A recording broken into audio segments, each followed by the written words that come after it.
ოკეანე არ მხოლოდ შტორმები და წყალქვეშა კლდეებითაა საშიში. ხშირად ყველაზე ბნელი და ბოროტი თვითი იმ ადამიანებშია დაბუდებული, ვინც შენსავით და შენთან ერთად გადარჩა. როგორც წინა ვიდეოდან გახსოვთ, 1629 წლის 4 ივნისს ხომალდი ბატავია ავსტრალიის დასავლეთ სანაპიროსთან მდებარე მარჯნის კლდეებს შეეჯახა. კლდეების ბასრი კიდეები უმოწყალოდ გლეჯენ და ამტვრევენ ამ ულამაზესი გემის კორპუსს და ხომალდი გადახრას იწყებს. მისი შემსუბუქების მიზნით გადაწყდა, რომ ისედაც უკვე გამოუსადეგარი მთავარი ანძა უნდა მოჭრან, არსებობს ასეთი წესი, რომ პირველად ცული ანძას კაპიტანმა უნდა დაარტყას. მთავარი ანძის მოჭრა ფაქტიურად გემის მოკვლას ნიშნავს. იაკობსი ცულს შემოკრავს ანძას, შემდეგ კი მეზღვაურები მიადგებიან მას და იმ მდგომარეობამდე მიიყვანენ, რომ ხელი უნდა კრან, რა თქმა უნდა, იმ მიმართულებით, რომ ანძა გემი დატოვოს და გემბანის იქეთ გადავარდეს. ხელს კრავენ, იგი სწორი მიმართულებით მიდის და ამ დროს ტალღა არტყამს, გემი სწორდება, ანძაც სწორდება და შემდეგ იწყებს ვარდნას უკვე გემბანის გასწვრივ. ანუ იგი გემბანზე ეცემა, იგი ძალიან მძიმეა, იგი შეკრულია რკინის სალტეებით და გემბანს ანგრევს. და ესეც რა თქმა უნდა კიდევ უფრო აზიანებს გემს, რამდენიმე ადამიანი დაიჭრება, ყველა ხვდება, რომ ბატავიას გადარჩენა უკვე შეუძლებელია. პანიკა, ყვირილი მოთქმა, მეზღვაურები იგინებიან, ქალები კივიან, ბავშვები ტირიან, ხელები რომლებიც გემბანს ეჭიდებიან.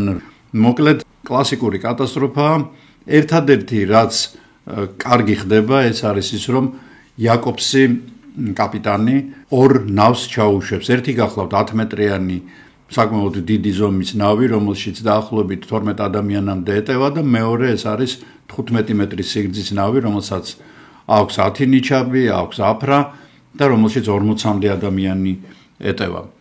ეს ნავები ნელ-ნელა ხალხით ივსება და ეს ხალხი კაპიტანს მიყავს იქვე რამდენიმე ათეულ მეტრში მდებარე პატარა მიწის ნაგლეჯზე. ეს არის ესეთი მარჯნის კლდე არის ფაქტიურად ამ უკაცრიელ კლდეზე, სადღაც 180 ადამიანამდე იყრის თავიდან თავს, ეს ეკიპაჟის ნახევარია. რაღაცა ნაწილი რჩება გემზე და რჩება სწორედ ის ნაწილი, რომელიც იერონიმუსის, ანუ როგორც წინა ვიდეოდან გახსოვთ, აჯანყებულთა უფროსის მომხრეა. ისინი გადაწყვეტენ, რომ გემის იმ ნაწილში დარჩნენ, რომელიც არ დაზიანდება, არ ჩაიძირება ჯერჯერობით, იმიტომ რომ ამ ვარდნის შედეგად, როდესაც ანძა დაეცა, გემი სიმძიმით ჩაეჭედა კლდეებს შორის და მან ჩაძირვა შეაჩერა. ამიტომ უკანა ნაწილი, რომელიც გადარჩენილია და იქ სადაც საკვები, დენთი, იარაღი, წყალი, განძი და ასევე ყველა საჭირო ნივთი ინახება, ის ნაწილი გადარჩენილია, ანუ კიჩოს, ანუ უკანა ნაწილი. ამიტომ ეს ადამიანები გადაწყვეტენ, რომ ჩვენ აქ დავრჩებითო, ანუ გემზე დავრჩებით და თქვენ გადადით და გადაიტანეთ, რისი გადატანა შეგიძლიათო. გათენდება 2-3 საათში, უკვე ხალხი მიხვდება, რომ ამ პატარა კუნძულზე გაჩერება შეუძლებელია და ის რომ თუ წყალი და საკვები არ გადმოიტანეს, ისინი ძალიან მალე დაიხოცებიან, ამიტომ იწყებენ გემიდან ნელ-ნელა წყლის და ხორცის და პურის და ფქვილის გადმოტანას, რომელსაც აგროვებენ აი ამ პატარა კუნძულზე და როგორც გითხარით, ამ კუნძულის სიგრძე 50 მეტრია სულ და ხალხი რა თქმა უნდა ზედ ვერ ეტევა. ერთადერთი პლუსი მას ის აქვს, რომ იგი მოქცევის დროს წყლით არ იფარება, ანუ იგი კლასიკური კუნძულია, ანუ ხმელეთია მაინც ასე თუ ისე. იაკობსენის სასარგებლოდ უნდა ითქვას, რომ როდესაც იგი მიხვდება, რომ ამ კუნძულზე დიდხანს ისინი ვერ გაძლებენ, ნავს გაუშვებს დასაზვერად ცოტა მოშორებით კუნძულისკენ. იქ აღმოჩნდება, რომ იქაც არ არის წყალი და საკვები, ამიტომ იაკობსენი იწყებს ერთი ნავით ხალხის ნაწილის გადაყვანას დიდ კუნძულზე, შედარებით დიდი კუნძულია. ის 150 მეტრია დაახლოებით 40 მეტრზე და ამავე დროს იგი იწყებს ბატავიიდან, ანუ გემიდან სასმელი წყლის და საკვების გადმოტანას, ეს ყველაფერი კასრებში არის დაგროვილი. რამდენიმე რეისს ასრულებს იგი, კიდევ 50-მდე ადამიანი გადმოყავს და ასევე გადმოაქვს მას ვერცხლის ნაწილი, რომელიც გადარჩება და რომელიც არ ჩაიძირება და ასევე პელსარტის, ანუ მთავარი ვაჭრის, გადახედეთ წინა ვიდეოს, თუ ვინ არის მთავარი ექსპედიციის, ეს გახლავთ ფრანცისკო პელსარტი, ანუ ადამიანი, რომელსაც ყველაფერი მოეკითხება და პარალელურად მის დაქვემდებარებაში არის ყველა, ვინც ამ გემზეა. პელსარტს იმედი აქვს, რომ სერიოზულად დაზიანებულ გემს მარჯნის კლდეებიდან მაინც რაღაცნაირად მოხსნიან და გაარემონტებენ და 2000 კილომეტრია სულ დარჩენილი იავამდე იქამდე რაღაცნაირად მიაჩოჩებენ და განცაც მიიტანენ, რაც თავარია ის ტვირთი, რომელიც ამ გემზეა, ის უნდა გადარჩეს.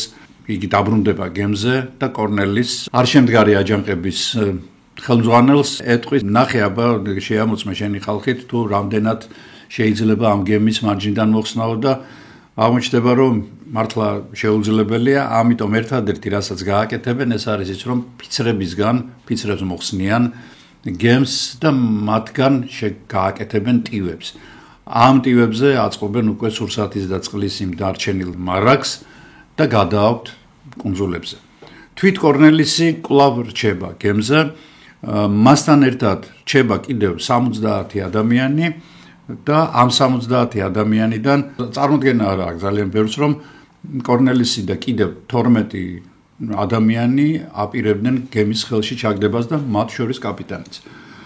ეს ხალხიც რჩება კორნელიუსთან ერთად. მოკლედ, ბატავიას ხალხი შემდეგნაირად არის გადანაწილებული. გემზე არის კორნელისი და დაახლოებით 70 მამაკაცი. პატარა კუნძულზე არის უფროსი ვაჭარი, ანუ პელსარტი და კიდევ 50-მდე ადამიანი. მათი უმრავლესობა არის გემის სამხედრო ოფიცრები, ასევე ეს არის გემის მომსახურე პერსონალი და რამდენიმე ქალი და ბავშვი. დიდ კუნძულზე გადაყვანილი არის 180 გადარჩენილი და მათ შორის ბევრი არიან ქალები და ბავშვები.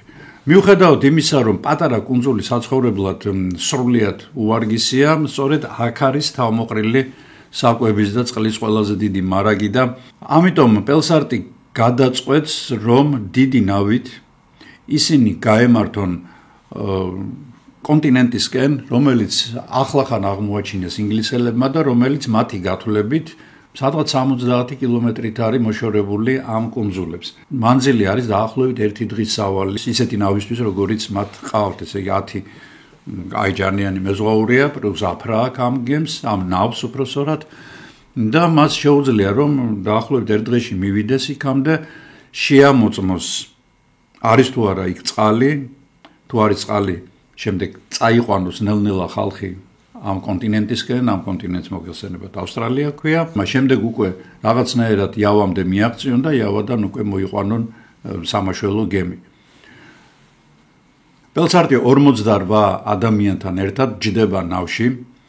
ნავი 40 კაცზეა გათვლილი, მაგრამ ეს ისეთი ხალხია, რომელთა დატოვებაც არ შეიძლება. ისინი წაიღებენ საკვებს, წაიღებენ წყალს, ხოლო დიდ კუნძულზე გადასული 180 ადამიანი საკვლის და წყლის გარეშეა დარჩენილი. მაგრამ პელსარტს იმედი აქვს, რომ ისინი წავლენ კონტინენტზე, იპოვიან წყალს და საჭმელს და უკვე აი ამ ხალხსაც გადაარჩენენ. ამისთვის კი მათ წყალი და საჭმელი ჭირდებათ, რა თქმა უნდა, მოგზაურობაში.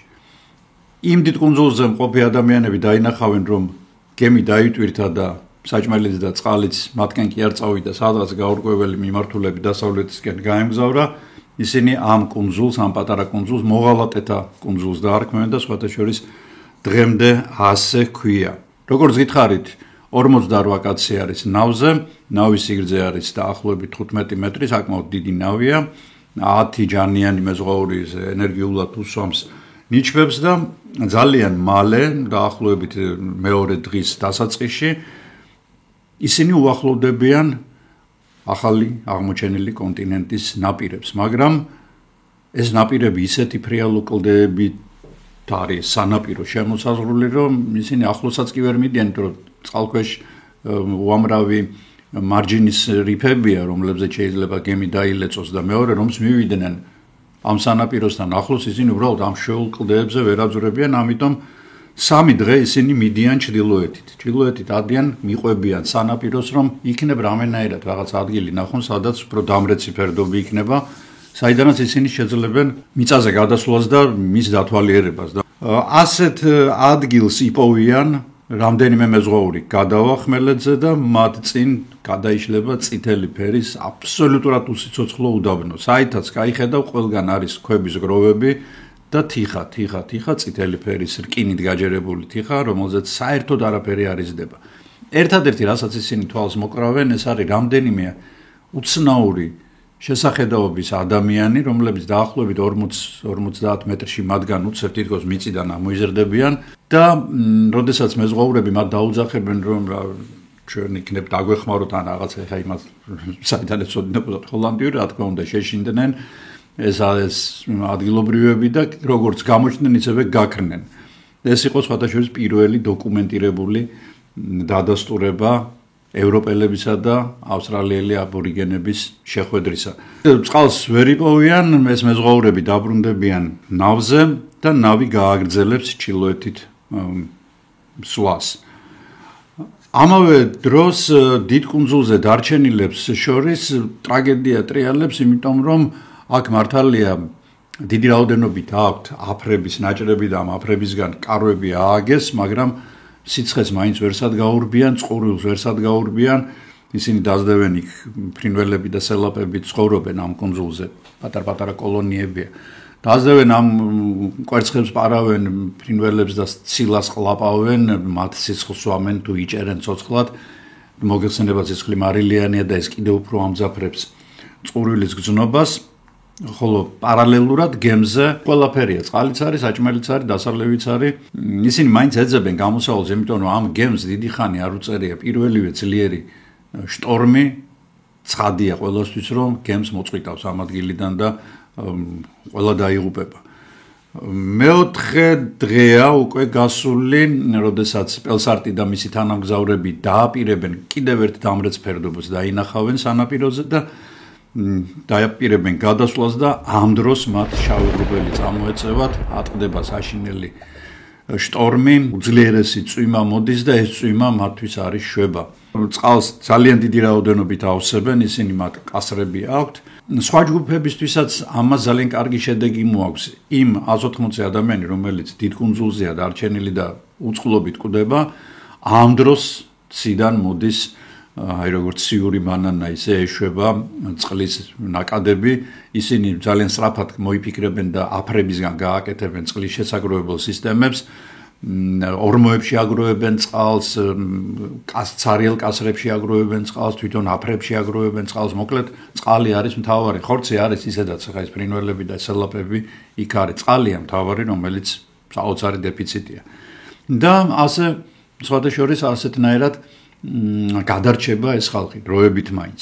ყველაზე ცუდ მდგომარეობაში ვარდება ის ხალხი, რომლებიც გემზე არიან, იმიტომ რომ 1, 2, 3, 4 და მე-5 გიგანტური ტალღა როდესაც დაარტყამს გემს, მარჯნის კლდეებიდან ამოაგდებს, გემი უკვე რეალურად იწყებს ჩაძირვას.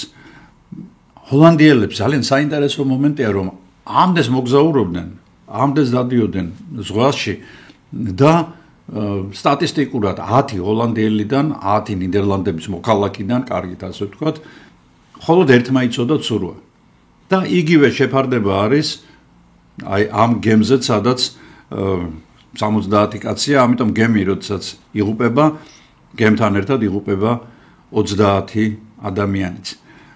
კორნელისი, რომელმაც ცურვა, რა თქმა უნდა, არ იცის, ისე როგორც ხვებმა, ჩაკიდებული არის ბუშპრიტს, ეს არის ანძა ხვირზე არის განლაგებული, მასზე პატარა იალქანია. ნაწილი ამ ხალხისა გაირიყება პატარა კუნძულზე და კორნელისი 2 დღის შემდეგ გამოირიყება პატარა კუნძულზე, მას წყალს დაალევინებენ, აჭმევენ, როგორც კი აზრზე მოდის. კორნელისი თავის თავს, როგორც უმცროსი ვაჭარი, რომ როდესაც უფროსი ვაჭარი აღარ არის, თანამდებობრივად იგი ხდება მართველი იმ ხალხისა, რომლებიც ახლა კუნძულზე არიან, ანუ ეკიპაჟის და მგზავრების. არც არის არავინ წინააღმდეგი, ეს ხალხი გძნობს, რომ მათ წინამძღოლი სჭირდებათ, რომ არ იყოს არეულობა, რომ რაღაცა რიგი იყოს წყლის დალევაზე, ჭამაზე, ვინსად მოისვენოს, ვინდა გააკეთოს, როგორ მოიქცნენ საომავლო გეგმები, როგორ დასახონ, მაინც ადამიანს ყოველთვის სჭირდება ხოლმე აი ესე დიდ ჯგუფს, და მით უმეტეს ასეთ მდგომარეობაში ჩავარდნილს, როგორც ჩანს, მაინც ჭირდება რაღაც ბელადი წინამძღოლი, რომელიც თავის თავზე აიღებს ამ ხალხის გადარჩენას. ამ შტორმის მერე დინება ისეთნაირად არის, აი ამ არქიპელაგში, რომელიც წრიული ფორმის არის, კიდევ სხვა კუნძულებიც არის, იმაზეც გვექნება ჩვენ საუბარი, რომ ბატავიიდან ძალიან დიდი რაოდენობით ის ტვირთი, რომელიც არ იძირება, ამ კუნძულებზე ირიყება. გამოირიყა ამ კუნძულზე მაგალითად ძალიან ბევრი კასრი, რომელშიც იყო დენთი, მუშკეტები, ხანჯლები, დამბაჩები, ტყვია-წამალი, რა თქმა უნდა, საკვები და სასმელი თავისთავად, სპირტიანი სასმელიც და წყალიც და ღვინო და სხვათა შორის ძმარიც კი. ამ არსენალს მთლიანად, რა თქმა უნდა, ხელში ჩაიგდებს კორნელისი თავის დამქაშებთან ერთად და უკვე ისინი შეიარაღებულები არიან. მე წინა ვიდეოში გითხარით, რომ გემზე არის სამხედროების საკმაოდ დიდი ჯგუფი, რომლებიც მიდიან იავაზე სამსახუროდ. ამ სამხედროებს იარაღს არ მიცემენ და ეს თავის შედეგს გამოიტანს მერე მომავალში. კორნელისის ბრძანებით დურგლები აგებენ ტივებს და კიდევ ბრუნდებიან ბატავიაზე, კიდევ პოულობენ რაღაცებს და მოაქვთ. მოკლედ აგებენ შემდეგ კარვების ქალაქს, ასევე აკეთებენ სხვაშორის კანალიზაციას აკეთებენ, წყლის შესაგროვებელ აუზებს აკეთებენ. ანუ ფაქტიურად პატარა დასახლება ჩნდება საკმაოდ სწრაფად კუნძულზე.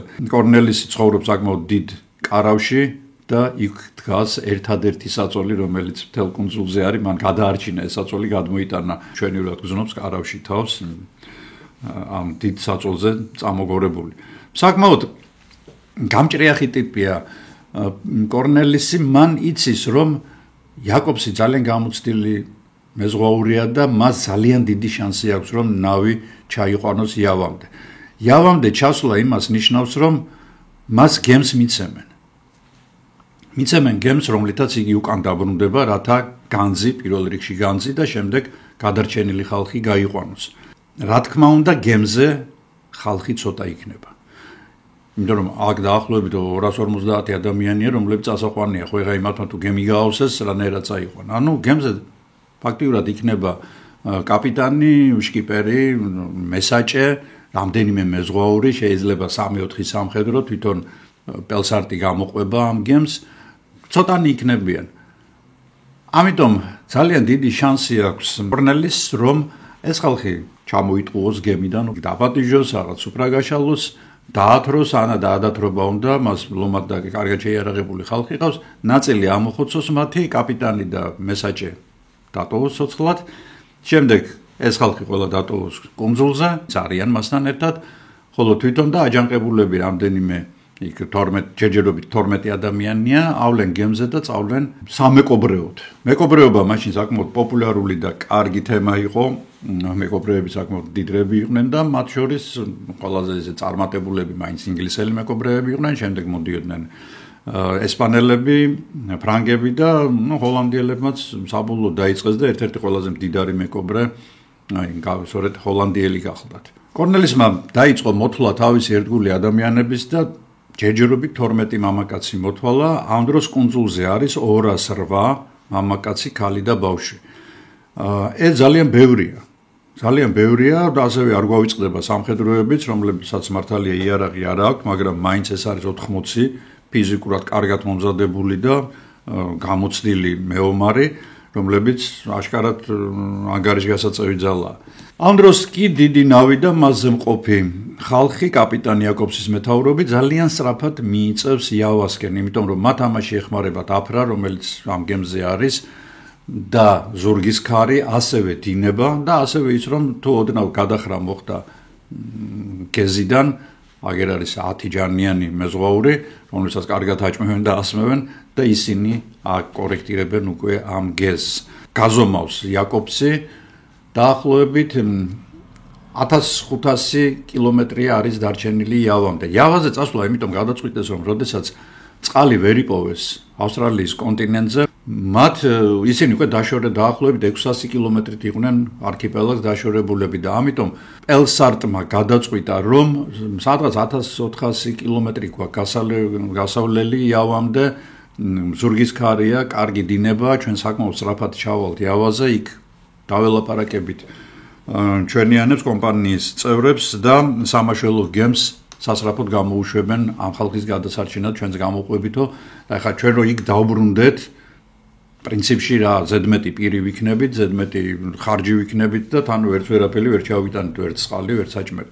აზრი არ აქვს და პრინციპში მათ სწორი გადაწყვეტილება იყო აბსოლუტურად და ამიტომ მიდიან ისინი იავასკენ. იერონიმუს ყველაზე მეტად ეშინია სამხედროების. მან იცის რომ ისინი აჯანყებას არ მიემხრობიან, მათ ფიცი აქვთ მიცემული, ასეთ რამეს მოიფიქრებს, უჩქვიანესი კაცია. თავის ერთ-ერთ თანაშემწეს პატარა ტივზე დასვამს და ყველას გასაგონად გაუშვებს ცოტა მოშორებით ორი დიდი კუნძული ჩანს. მათ ჰაი აილენდებს ეძახიან, იმიტომ რომ მაღლები ამ ჰაი აილენდებს და ბატავიას სასაფლაოს კუნძულს შორის არის კიდევ ერთი გრძელი კუნძული, ლონგ აილენდი, იგივე სელაპების კუნძული. ამ სელაპების კუნძულს გაივლის ეს თანაშემწე, მიაღწევს ამ ორ კუნძულამდე, დაათვალიერებს მათ და ვერაფერს ვერ იპოვის. ალა ძალიან უცნაური ცხოველები დარბიან, რომლებზეც ჩვენ ცოტა ხანში ვისაუბრებთ, მაგრამ წყლის ნასახი არ არის, დასალევი წყალი არ არის და როცა დაბრუნდება, იგი ეტყვის ამას ყველაფერს კორნელის და კორნელისი გამოვა და ხალხს ეტყვის, რომ იქო არისო გადასარევი პირობებიო, არისო წყალიო, არისო საჭმელიო და იმ გრძელ კუნძულზეც არისო ანალოგიურიო, ვისაც გინდათ, რომ ჩვენო გადაგიყვანთ და იქო იქნებითო და ფიზიკურად ძლიერი ხალხი მჭირდებაო, ეხა ყველა ისეთი არ მინდაო, რომ ეხა ავანტოფი და ქალი და ბავშვი იქ არ მჭირდება, იმიტომ რომ იმ კუნძულებზე წყალს აავსებს ეს ხალხი და შემდეგ ტივით გადმოიტანსო უკან. ამისთვის სწორედ ეტყვის ჯარისკაცებს ყავთ ძალიან სერიოზული, ძალიან გამოცდილი, მეომარი, მეთაური, იგი გახლავთ ესე ვიბე ჰეისი, იგი კომპანიის უფროსი წარმომადგენელია ჯარისკაცებში. შეაკრებინებს მას კორნელისი 20 ყველაზე ჯანიან და გამოცდილ ჯარისკაცს და დიდ კუნძულზე გადაყავს. მეორე დღეს გადმოწყდებიან ჰეისი და მისი ჯარისკაცები ჩრდილო-დასავლეთ მდებარე შედარებით პატარა ზომის კუნძულზე, იქ ისინი წყალს ვერ იპოვიან და შემდეგ უკვე ფეხით გადადიან მეორე გაცილებით დიდი ზომის კუნძულზე. აქ ისინი პოულობენ ძალიან უცნაურ ცხოველებს. ცხოველი არის დაახლოებით დიდი კურდღლის ზომის, კურდღელს გავს სხვათაშორის. აქვს გრძელი კუდი კურდღლისგან განსხვავებით, რომელზეც ეყრდნობა იგი მზის და სირბილის დროსაც ამ კუდზე ეყრდნობასავით, აქვს გრძელი უკანაფეხები, მოკლე წინათათები და ყველაზე საინტერესო ის არის, ყავს პატარა შვილები, რომლებიც მათ ირგვლივ დედის ირგვლივ დარბიან, მაგრამ როგორც კი საშიშროებას გრძნობენ, დედის ორგანიზმში ხტებიან და უჩინარდებიან. ჯარისკაცები სანამ არ მოკლავენ ერთ-ერთ ასეთ ცხოველს, ვერ მიხვდებიან, რომ ამ ცხოველს აქვს ჩანთა, რომელშიც შვილი იმალება. და ეს გახლავთ ესეთი მინიატურული კენგურუების ჯგუფი, ვალაბის ერთ-ერთი ქვესახეობა და როგორც წესი კუნძულზე ყველა ცხოველი ჯუჯა ფორმას იღებს ხოლმე და აღმოჩნდება, რომ ვალაბის მშვენიერი გემრიელი ნოყიერი ცხიმიანი ხორცი აქვს და ასე რომ საკვები არის. მაგრამ წყალი ჯერჯერობით არც დიდ, არც პატარა კუნძულზე არ არის. კორნელისის კუნძულზე კიდევ 10 სამხედრო რჩება, შორის მათ ცოლები და შვილები ყავთ, რომლებიც მიყავდათ იავაზე და კორნელისი მათ მოღალატეთა კუნძულზე გაამგზავრებს, თქვენო იქო გადადითო და ფიცრები შეაგროვეთო, იქ გამორიყულიო, მერე ამისგანო ჩვენო ტივს ავაგებთო და დიდ კუნძულზეო ჰეისის ჯგუფს შეუერთდებითო. ამათაც სასიკვდილოდ ამზადებს. რა საოცარიც არ უნდა იყოს, ეს ხალხიც, ანუ 10 ჯარისკაცი თავის ცოლებით და შვილებით მიდიან.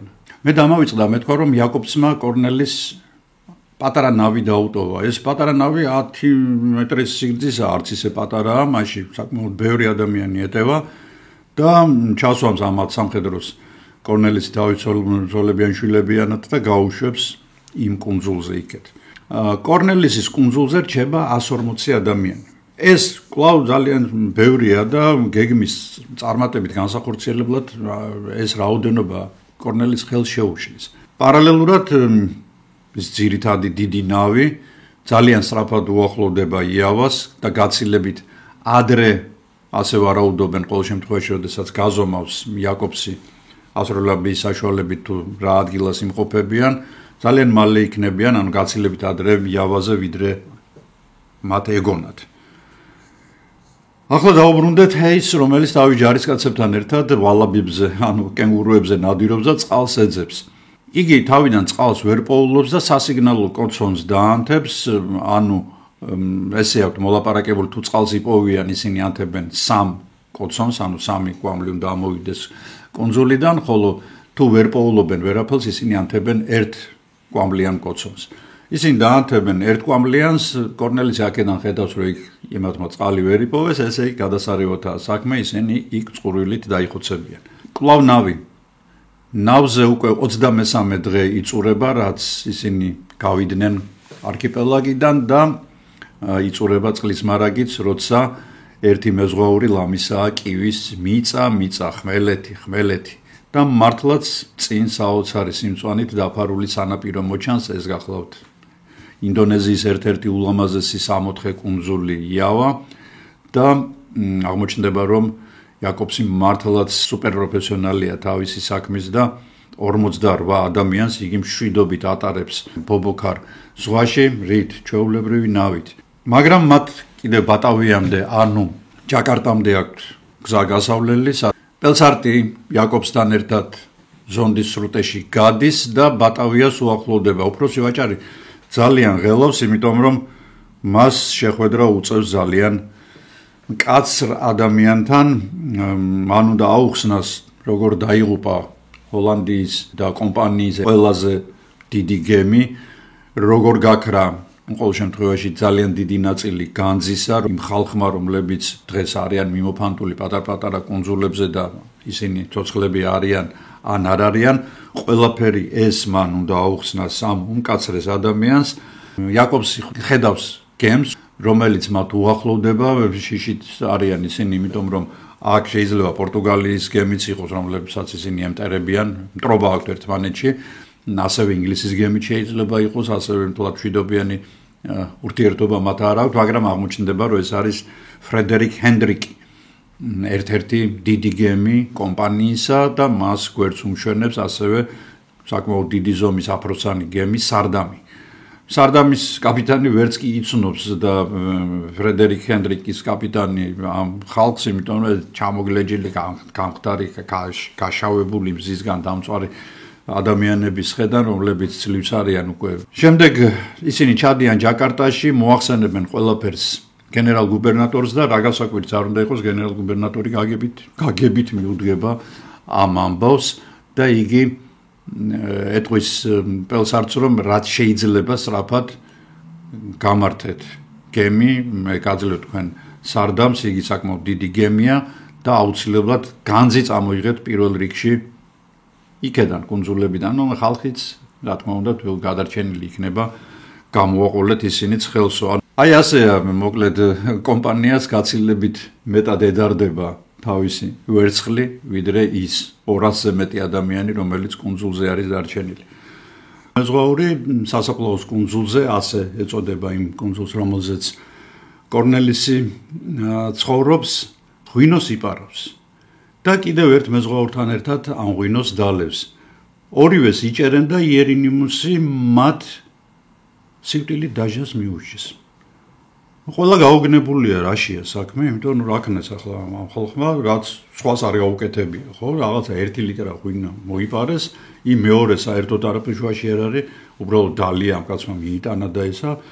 არა, რამდენიმე ადამიანისგან საბჭოს გააკეთებს კორნელისი და ამ საბჭოს წევრებს ეთქვიან, არა შეიძლება გოცო ეს ადამიანი რანაირად როგორ დავხოცოთ, როცა ეს ხალხი არაფრის გამორიებული და ამიტომ შეცვლის ამ საბჭოს გადააყენებს და დანიშნავს თავის თანამზრახველებიდან შექმნილ საბჭოს. საქმე რაშია? მას უნდა რამენაირად შეამციროს რაოდენობა ხალხის. და ამ გეგმის განსახორციელებლად მას ესე ტრიგერად, ანუ მიზეზად აი ამას იყენებს. და ამ ორ მეზღვაურს მოკლავენ სრულიად უდანაშაულო 2 ადამიანს.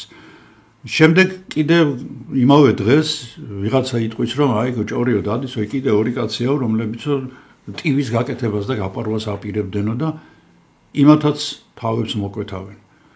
შემდეგ კიდე 3 კაცს იმავე დღეს რაღაცა გამოგონილი მიზეზით ამას ყველაფერს უყურებს დაახლოებით 4-ჯერ მეტი ადამიანი, რომელიც არ არის კორნელისის თანამზრახველი.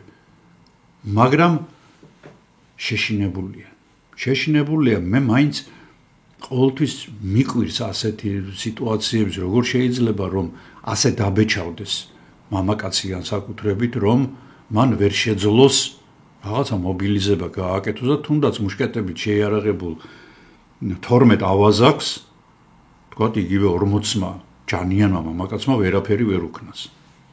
ყოველ შემთხვევაში ასეა თუ ისე იწყება მართლაც ძალიან მძიმე პერიოდი, რომელიც შემდეგ უკვე როგორც მე წინა ვიდეოში გითხარით, არის საზღვაო ისტორიაში ყველაზე სისხლიანი და ყველაზე დაუნდობელი და ყველაზე გაუგონარი. როდესაც მე ამ ვიდეოს სცენარს წერდი, რაღაც მომენტში ვიფიქრე, რომ აღარ გავაგრძელებდი და აღარ გადავიღებდი ამ ბატავიის ტრაგედიის შესახებ მეორე ნაწილს ვიდეოსი, მაგრამ რადგან უკვე პირველი გაკეთებული იყო, მე უბრალოდ უფლება არ მქონდა ასე შუაგზაში მიმეტოვებინა ეს საქმე და ამიტომ გადავწყვიტე, რომ გამეკეთებინა მეორე ნაწილიც, თუმცა ძალიან გამიჭირდა, იმიტომ რომ თქვენ ნახავთ წინ ჩვენ გველოდება კიდევ ძალიან ბევრი სისასტიკე, გაუგონარი სისასტიკე, რომელიც მართლაც წარმოუდგენელია, ესე იგი მე-17 საუკუნეა.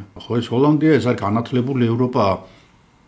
ეს არის ოქროს ხანა ნიდერლანდების იქ საოცარი მეცნიერება ვითარდება, ტექნოლოგიები ვითარდება, ხელოვნება ბოლოს და ბოლოს საოცარი ხელოვნება და პარალელურად იქ 12 წლის ბავშვს აჭრის თავს გენერალ-გუბერნატორი და აქ ახლა ნახავთ თქვენ რა ამბები ატყდება. მოკლედ არავის და კორნელის და მის დამკაჩებს ნამდვილად არ ჭირდება ზედმეტი მჭამელები და მსმელები და ასევე რა თქმა უნდა ის ხალხი რომელიც შეიძლება დახვდეს სამაშველო გემს და ამიტომ კორნელისი ესეთი რაღაც ქადაგებით გამოდის, ხალხს შეკრიბავს, თავისიანებს და ეტყვის რომ ჩვენ არანაირი ვალდებულება არავისადმი არ გვაქვს, არც ღმერთისადმი, არც ადამიანისადმი. ჩვენ თავარია თავი გადავირჩინოთ, ჩვენ ვართ დღევანდელი დღით ვიცხოვროთ, გადავრჩებით, აგერ საჭმელი გვაქვს, სასმელი გვაქვს, დანარჩენები ჩვენთვის არაფერს არ წარმოადგენენ. და რაც შეიძლება უნდა გამოხშიროთ ისინი, რომ ეს საჭმელი და სასმელი გადაგვირჩეს. მეორე დღიდან იწყებენ ამ განზრახვის სისრულეში მოყვანას. კორნელის ყავს დილსაზღრესი ტიპი, ხმარჯვენა ხელი, გვარად ზევანკი, რომელიც აცხადებს, რომ ხეისმა კუნძულზე, იქეთ კუნძულზე აღმოაჩინა უამრავი სასმელი და საკვები, ამიტომ აი ორი ტივია აგერ დასხედით ქალები, აი ეს ხანში შესული ქალები, მამაკაცები, რომლებიც ვერ გძნოთ მანდამაინც სუსტად რომლებიც ხართ და წავედით იქ გადაგიყვან და იქ თქვენ მშვენივრად იქნებით. არავინ არ დასვა კითხვა თუ საიდან იცოდა ამ ზევანკმა, იქიდან არავინ არ მოსულა და არც ზევანკი ყოფილა იქ წასული. და მით უმეტეს იქიდან მხოლოდ ერთი კვამლი ამოვიდა და არა სამი როგორც იყო წყლის პოვნის შემთხვევაში. არავინ არ დასვა კითხვა. ისე დასკნენ ამ ტივებზე და გაყვნენ და შუა ზღვაში გაიყვანა ამ არაკაცმა და ეს ქალები და ადამიანი, ყველა ვინც იყო იქა, ყველა წყალში გადაუწახა და ხალხი დაახრჩა, უბრალოდ. ზევანკმა ორი რეისი შეასრულა ასეთი და სულ 18 ადამიანი მოკლა ერთგასვლაზე. აი ეს ხანში შესული ქალები რომ მოიცილა კორნელისმა თავიდან, მას იქ დარჩა ფაქტიურად ჰარემივით, რამდენიმე ახალგაზრდა ქალი, მათ შორის იყო ლუკრეციაც, გახსოვთ თქვენ ლუკრეცია ულამაზესი გოგონა, რომელიც იყო მაღალჩინოსანის ცოლი და ლუკრეცია დაშინებით მან თავის კარავში მიიყვანა, მაგრამ ლუკრეციას სასარგებლოდ უნდა ითქვას და აფერონ მის ქალობას. ფეხი არ ჩაუვიდა კორნელის, ბოლომდე არ ჩასვლია ლუკრეციას საქმეებში ფეხი და არაფრის დიდებით არ დათმო მან თავისი თავი. ახლა დაუბრუნდეთ პელსარდს და კაპიტანს, ისინი როგორც გითხარით ბატავიაში გენერალ-გუბერნატორს ეწვივნენ, მოახსენეს გემის ამბავი და გუბერნატორმა მათ გამოუყო გემი, რომელიც ცოტა ხანში აღიჭურებოდა და დაიძურებოდა კუნძულებისკენ ტვირთის და ხალხის გადასარჩენად. კორნელისი ამ დროს საშინელებების სერიას იწყებს, იგი მაგალითად ბავშვებს დაერევა, პირველს მოკლავს 6 წლის გოგონას ჰილდეს, რომლის მშობლებსაც წინასწარ თავისთან კარავში დაპატიჟებს, მოყალატეთა კუნძულზე, ანუ პატარა კუნძულზე, რომელზეც კორნელისმა თავის დროზე სამხედროების ნაწილი და ქალები გაამწესა, უკვე გაუსაძლისი მდგომარეობა, ამიტომ აქ ნაფოტებისგან და ფიცრებისგან კრავენ ტივს და 14 ადამიანი დაჯდება ამ ტივზე და წავლენ ჰეისის კუნძულებისკენ. ამას დაინახავს გაცილებით ახლოს არის კორნელისის კუნძული, იქიდან კორნელისი და მის თანამზრახველები დაინახავენ და ასხდებიან ნავში, ნავით რა თქმა უნდა უფრო სწრაფად დაიჭერენ აი ამ ტივის ხალხს, ნაწილს დახოცავენ, ორ მამაკაცს და ორ ქალს მიიყვანენ ბანაკში და ასევე ორი ბავშვი არის და ამ 6-ვეს მოკლავენ და ამას ისე ვიმეორებ უყურებს ყველა, ვინც იმ კუნძულზეა კორნელისთან ერთად, რომელიც მხარს არ უჭერს მას, მაგრამ ასევე არც არაფერს აკეთებს, რომ თავი მაინც გადაირჩინონ. არ დაგვაუწყდეს, რომ ამ უბედური არქიპელაგის კიდევ ერთ სელაპების კუნძულზეცაა ხალხი ჩარჩენილი, ისინიც პრინციპში მარტო წვიმის წყლით არსებობენ და ამ კუნძულზე პოულობენ ფრინველების კვერცხებს და იმით არიან თავი იმით გააქვთ და ისინი გადაწყვეტენ, რომ ახლოს არის ჰეისის კუნძული და მაინც ასე თუ ისე თან კვამლი დაინახეს, იქ ვიღაცა არის მაინც, რომ გადავიდნენ და ჰეისს შეუერთდნენ. რამდენიმე კუნძულელი ღამით გაცურავს სრუტეს და გადავა ჰეისის კუნძულზე, მაგრამ რაღაცა ნაწილი მაინც დარჩება სელაპების კუნძულზე, არ გარისკავენ ისინი იქეთ გადასვლას. წყალი არის და საკვები არის და ასე რომ ვიქნებით აქო. აღმოჩნდება, რომ ჰეისს მართლა უპოვია წყალი, იმის გარდა, რომ ის მათ ჭაში დააგროვეს დიდი რაოდენობით წყალი, მათ კიდევ ორი დიდი ჭა იპოვეს, ბუნებრივი რა თქმა უნდა, რომელიც ასევე ძალიან სუფთა გაფილტრული ზღვის წყლით იყო სავსე და უგემრიელესი წყალი იყო შიგნით. ასე რომ საჭმელი და წყალი ამ კუნძულზე არის. ამ დროს იავადან გამოდის სარდამი, საკმაოდ დიდი ზომის გემი და როგორც კორნელისი ვარაუდობდა, მასზე არის კაპიტანი, მესაჭე, 3 მეზღვაური, 2 ჯარისკაცი. ანუ ზუსტად ისევე როგორც მას ჰქონდა განსაზღვრული და ძალიან ადვილი ხელში ჩასაგდებია ეს გემი. სხვა შორის კიდევ არის 4 გუჯარეთელი გუჯარიდან არიან ეს ყვინთავები არიან, რომლებიც შთამომავლობითი ყვინთავები არიან, რომლებიც მარგალიტებზე ნადირობენ და გასაგებია რითვისაც მიყავთ ისინი განძის გამოსაღებად იმ ადგილიდან, სადაც ბატავია ჩაიძირა. ამ დროს იქ კორნელიუსთან სხვა სიტუაცია ვითარდება, კარავში იგი მიიწევს 20 წლის ბიჭი არის, ვინმე დეფრიზი და დეფრიზი ეტყვის, რომ მე შენ ლუკრეციასთან ერთად დაგინახე რაღაც ელაპარაკებოდიო და ეხლა თუ არ გინდაო რომ მაგის გამო თავი მოგაჭრაო, აგერ შენ თანაო და ერთ-ერთ კარავში არისო დაავადებული ხალხიაო, იქ ავადმყოფები არიან და ისინი არაფერს ჩვენ არ გვჭირდებიანო და მიდი და დახოცო. ეს დეფრიზიც წავა და 11 ადამიანს გამოასალმებს სიცოცხლეს. მეორე დილით ამ ფრის მიცემენ ჯილდოთ 1 ლიტრ ღვინოს და ეშხში რო შედის ეს ფრიზი, უკვე ეროვნემუსი ეუბნება, რომ კიდევ 2 ინგლისელი ჯარისკაცია, რომლებიც ვერ გრძნობენ მან და მაინც კარგად თავს და იქნებ ისინიც დახოცოა. ის მიეპარება და ამ ორივე ადამიანს, ესე იგი 13 ადამიანს, 13 მამაკაც ისე მოკლავს ეს 20 წლის ბიჭი, რომ ხელის გამძრევი არავინ არ არის. აი ეს მეს მაკვირებს, ეს მაგიჟებს ეს სიტუაცია. ამ დროს ეს ყველაფერი დოკუმენტირებულია, ეს რომ იყოს რაღაც ვიღაც მონაჩხმი, სხვა ამბავია. ეს ყველაფერი არის ცნობილი საიდან, იმიტომ რომ ეს ხალხი შემდეგ როდესაც დაიჭირეს და აკითხეს და მოწმეებიც დაკითხეს და რა ვიცი, ყველა ვინც გადარჩა, ძალიან ცოტა ვინც გადარჩა, დაკითხეს, მე შეაჯამეს ეს ყველაფერი და ერთ დიდ შრომად გამოსცეს და აქედან არის ეს ყველაფერი ცნობილი. ანუ ადამიანები როგორც აი გოელი რომ მონუსხავს თავის თქვათ ვირთაგვას და მე ისე მოგუდავს რომ ვირთაგვა აზზე ვერ მოდის, აი დაახლოებით იგივეს აკეთებს კორნელისი და ეს 12 ვიგინდარა. და მათ ფაქტიურად დაჯაბნილი და მონუსხული ყავთ საკმაოდ სერიოზული ჯარნიანი მამაკაცები.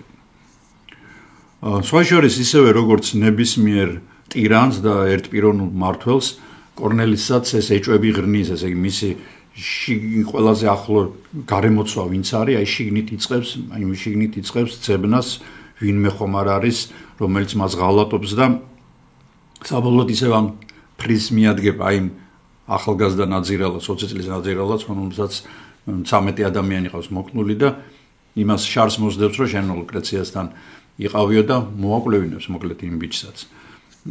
ფაქტიურად ესეთი სისხლიანი კილერების საძმო იქნება და ამ საძმოს სხვა შორის კორნელის თვითონ ხელი არ აქვს გასვლილი არც ერთ მკვლელობაში. სამ საძმოსთვის დაწერს იგი წესდებას, 12 არიან ხო თავიდან, მაგრამ კიდე დაემატება ერთი იმდენი და ხელს აწერს 25 ადამიანი ამ წესდებას, რომელშიც ნათქვამია, რომ თქვენ შეგიძლიათ გააკეთოთ ყველაფერი, რათა თავი გადაირჩინოთ და მე მაღიაროთ პირველ და უკანასკნელ მმართველად.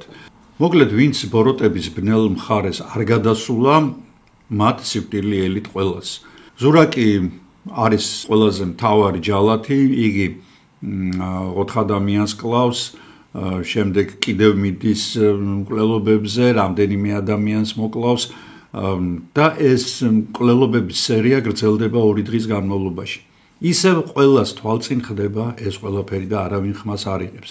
ამჯერად უკვე ავადმყოფებთან და დაუძლურებულ ადამიანებთან ერთად კლავენ ქალებს, რომლებიც არ გამოდგებიან ამა თუ იმ საქმეებისთვის, ასევე ბავშვებს, რომლებსაც რა თქმა უნდა წინააღმდეგობის გაწევა არ შეუძლიათ და მამაკაცებს, რომლებსაც აი შიშისგან თითქოს გამქრალი აქვთ თვითგადარჩენის ინსტინქტი და ერთადერთი არის ქირურგი, რომელმაც იცის რომ მასაც მიადგებიან და მიადგებიან მას.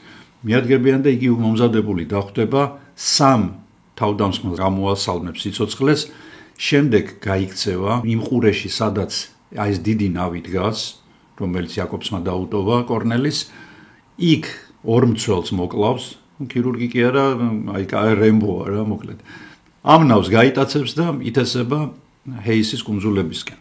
ამაზე გამხეცდება კორნელისი, იმიტომ რომ ეს ერთადერთი ნავია და ნავი ნიშნავს იმას, რომ როდესაც ეს ქირურგი ჯერ ერთი ამბავს ჩაიტანს ჰეისამდე და თუ გემი გამოჩნდა, ამ ნავით ისინი ძალიან სწრაფად მივლენ გემამდე და შეატყობინებენ, რომ კორნელისი მოღალატეა და ასეთ რამეს ამზადებს. და ეს მთლიანად ჩამოშლის მის გეგმებს. ანუ ჭკუაზე არ არის კორნელისი და იწყებს მკვლელობების სერიებს. იგი კლავს ყველას, ვინც შეხვდება და ერთი ღამის განმავლობაში 53 ადამიანს კლავენ. სულ ამ პერიოდისთვის მოკლული არის 90 კაცი. ნუ აქ მათ შორის მამაკაცები, ქალები და ბავშვები. ჯერჯერობით თავი ქუდში აქვთ ისეთ ადამიანებს, რომლებიც შეიძლება გამოდგნენ, მაგალითად თურგლები, მზარეულები, ზეინკლები, მეთევზეები და ასე შემდეგ, მაგრამ მათაც როგორც ჩანს, დიდი ხნის ცოცხლე არ უწერიათ. ერთადერთი, ვისაც კორნელისი საკუთარი ხელით კლავს, არის ბავშვი. ერთ-ერთი ქალის ბავშვი ძალიან ბევრს ტირის და კორნელისი ეტყვის, რომ მე ხო იცი, აფთიაქარი ვარო და წამალი მაქვს და დავალევინებ, უცებ დამშვიდდებაო და მართლაც დაალევინებს ამ ბავშვს წამალს და ბავშვი დამშვიდდება. იმიტომ რომ ეს წამალი არის დარიშხანი. იერონიმუსი მკვლელობების კიდევ ახალ სერიას გეგმავს. იგი ხვდება, რომ სელაპების კუნძულის ბინადრებმა კარგად დაინახეს ის ყველაფერი, რაც ამ მის კუნძულზე ხდებოდა და ამიტომ აგზავნის მკვლელების ჯგუფს. დახოცავენ 24-დან 20 ზრდასრულ მამაკაცს, 14 ქალს და 11 ბავშვს. წარმოიდგინეთ, რა ცოდვა მადლი ტრიალებს ამ პატარა კუნძულზე. ეს ის ხალხია, რომლებმაც უარი თქვეს ჰაისის კუნძულზე გადასვლაზე. რომ ჩვენ ოღონდ წყალი და საჭმელი გვაქვს და რატომ უნდა ვიწვალოთ ტყუილადო.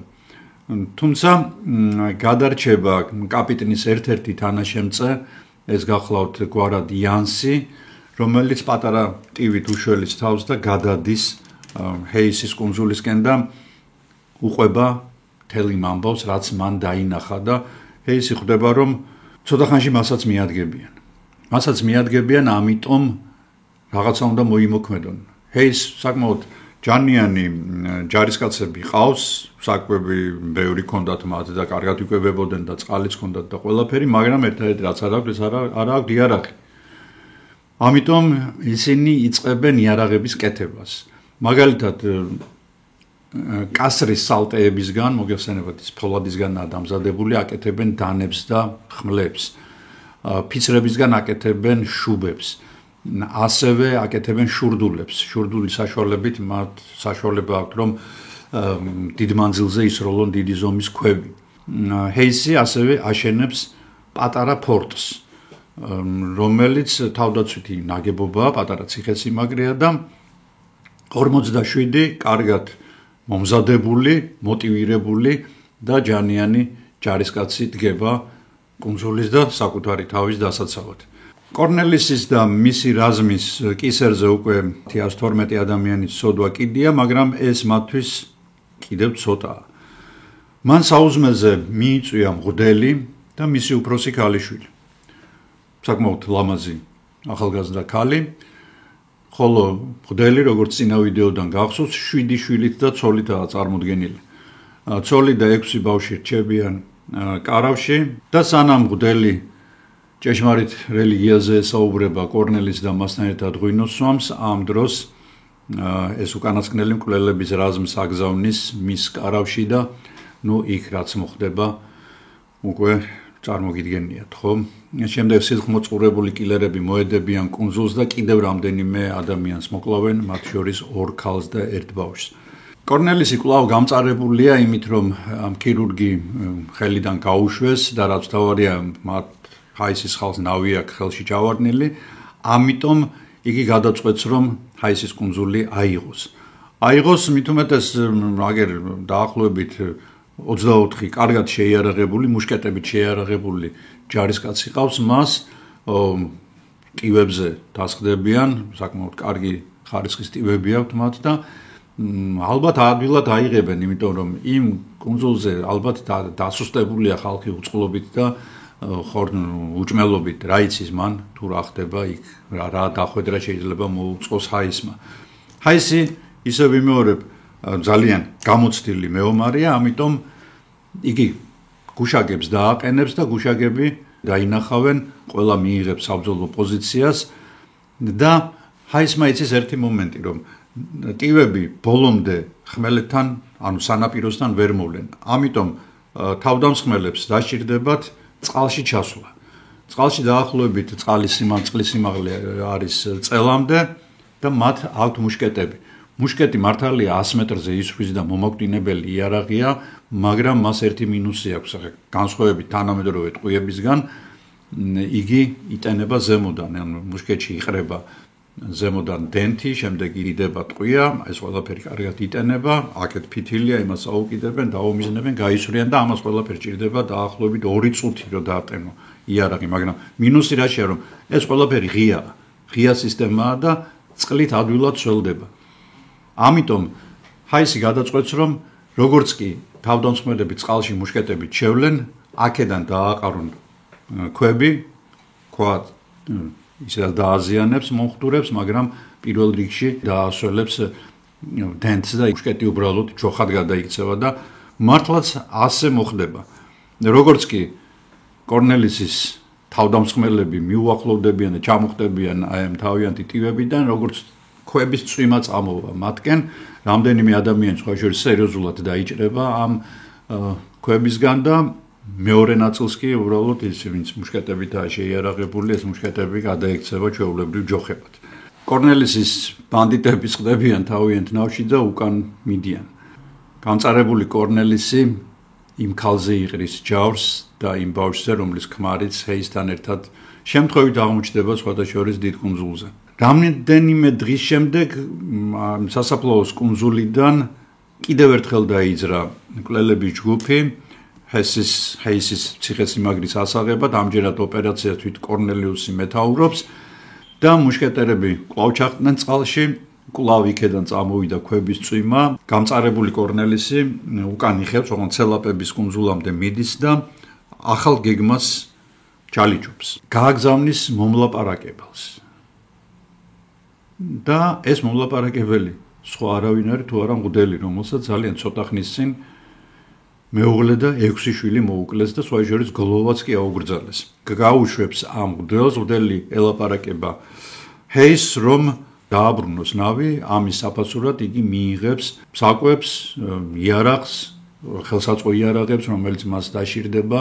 ჰეისს ეთქვის, რომ კი ბატონო, ძალიან კარგი, ეგრე გავაკეთოთ, ოღონდ თვითონ კორნელისი მოვიდეს და ეს გაცვლა ერთად გავაკეთოთ. კორნელისაც მეტი რა უნდა, კორნელისი ჩაიდება ნავში, თავის 7 თავზე ხელაღებულ ვაშკაცთან ერთად გადავა კუნძულზე და მომენტალურად მათ გაკოჭავენ. იქ დარჩენილი სელაპის კუნძულზე ისინი დაინახავენ, აბა მეთაური დაგვიჭერა და ჩასხდებიან ნავში, წამოვლენ და ეგრე არ უნდაო ამ ტყვეებს კორნელის სადაც ხაროში ჩააგდებენ და ამ ტყვეებს დახოცავენ და კვლავ დახვდებიან ძალიან მედგრად და კვლავ უკვე იქცევა მტერი.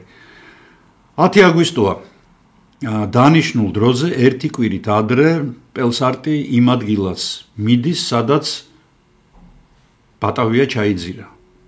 იქ სადაც კუნძული ეგულება და კუნძული არ არის. არათუ ერთი კუნძული, მეორეც არ, არც მესამე, არც მეოთხე. საერთოდ არ არის, ცარიელი ოკეანეა. არა და ეს კოორდინატები მას სწორედ იაკობსმა მისცა, კაპიტანმა. ხვდებიან, რომ არასწორი კოორდინატებია.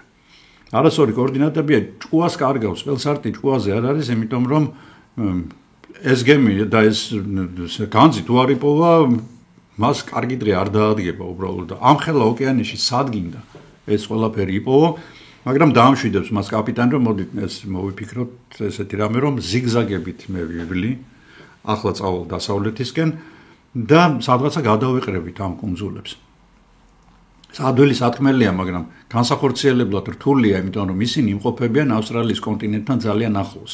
აქ კი მარჯნის რიფებია, ანუ წყალქვეშა კლდეებია. ამიტომ ეს დიდი გემი კუსნაბიჯით გადაადგილდება. დადის ეს ზიგზაგით, რომ რაღაცნაირად სადაც კოშკურიდან რაღაცა მიწის ნაგლეჯი ის კუნძულები დაინახონ, რომლებიც იქ უნდა ყოფილიყო და არ არის.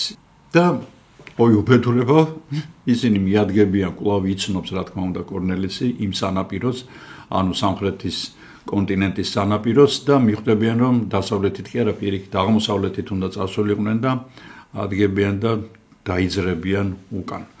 უკან დაიძრებიან ამ დროს კი პატარა კუნძულზე დარჩენილი კორნელისის მომხრეები ხედავენ, რომ ყველაფერი ძალიან ცუდად არის, მათი საქმე წასულია, ამიტომ ისინი ბრუნდებიან კვლავ სასაფლაოს კუნძულზე.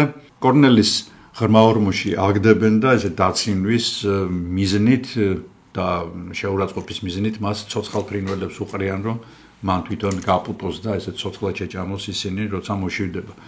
სასაფლაოს კუნძულზე დაბრუნებული აჯანყებულები ირჩევენ ახალ მეთაურს და ეს მეთაური გახლავთ ჯარისკაცებიდან ერთადერთი, რომელმაც უღალატა თავის ფიცს და გადავიდა აჯანყებულების მხარეს, ანუ კორნელისის მხარეს. ის არის ერთადერთი ადამიანი, ეს არის ბოუტერ ლოოსა ამ ადამიანის გვარი, რომელსაც წარმოდგენა აქვს ზოგადად სამხედრო საქმეზე. კარგად დაგეგმავს თავდასხმის ოპერაციას. პარალელურად ლოოსა შეწყვეტს ამ მკვლელობების სერიას. იგი ლუკრეციასაც გაათავისუფლებს და ეთქვის, რომ შეიძლება სადაც გინდა იგი ცხოვრო. ასევე გაათავისუფლებს ღვთლის ქალიშვილს. ის რამდენიმე დღე, 2-3 დღე და ლოსი გადაწყვეტს იერონიმუსი გაათავისუფლოს და კუნძული აიღოს. ლოსმა 26 კაცის მობილიზება გააკეთა, ისინი ძალიან კარგად აღჭურვა მუშკეტებით და დამბაჩებით და ხმლებით, რა თქმა უნდა. ჰეისმა 47 კაცი დაახვედრა მას და ლოსმა ძალიან ჭკვიანურად მოიფიქრა, მან ისეთ ადგილას გააჩერა ტივები, რომ მაქსიმალურად ახლოს ყოფილიყვნენ სანაპიროსთან, ამიტომ როდესაც ჩამოხდნენ თავდამსხმელები, მათ არ დაუსველდათ და ცოტა ხანი მოუწიათ წყალში ყოფნა და ჩამოხდნენ თუ არა პირველი გასროლა გააკეთეს, გაისროლეს თუ არა ჰეისის 2 ადამიანი გარდაცვლილი დავარდა.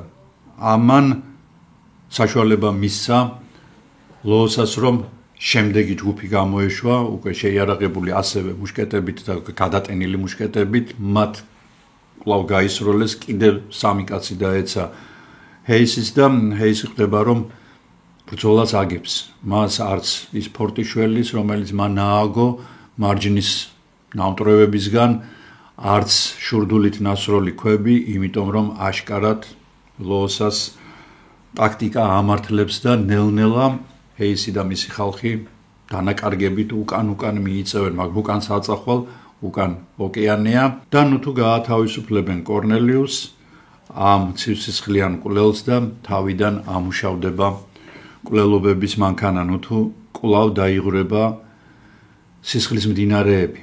ყველაფერი ამის შესახებ უკვე მესამე ნაწილში. მე ვეცდები ძალიან მალე დავდო მესამე ნაწილიც და ამით დავამთავრო ეს ისტორია, რომელმაც მართალი გითხრათ მე ძალიან დამთრგუნა და ვეცდები ცოტა ხნის განმავლობაში რამდენიმე ვიდეო უფრო პოზიტიური, მაგრამ რა თქმა უნდა საინტერესო დავდო, ამიტომ დარჩით ჩემს არხზე. დასვით მოწონების ნიშნები თუ მოგეწონათ ეს ვიდეო, სხვა შორის წინა ვიდეოს არ აქვს იმდენი ნახვა, რამდენსაც ველოდი, ეს ძალიან სამწუხაროა და ამიტომ თუ გააზიარებთ ამ ვიდეოსაც და წინა ვიდეოსაც სოციალურ ქსელებში მადლობელი დაგრჩებით. რა თქმა უნდა ძალიან დიდი მადლობა ყველა იმ ადამიანს, ვინც ფინანსურად ეხმარებით ჩემს არხს. ეს მე სტიმულს მაძლევს, რომ გავაგრძელო მუშაობა და როგორც გითხარით, მე ძალიან მალე დაგიბრუნდებით. გისურვებთ ყველაფერს საუკეთესოს. ნახვამდის.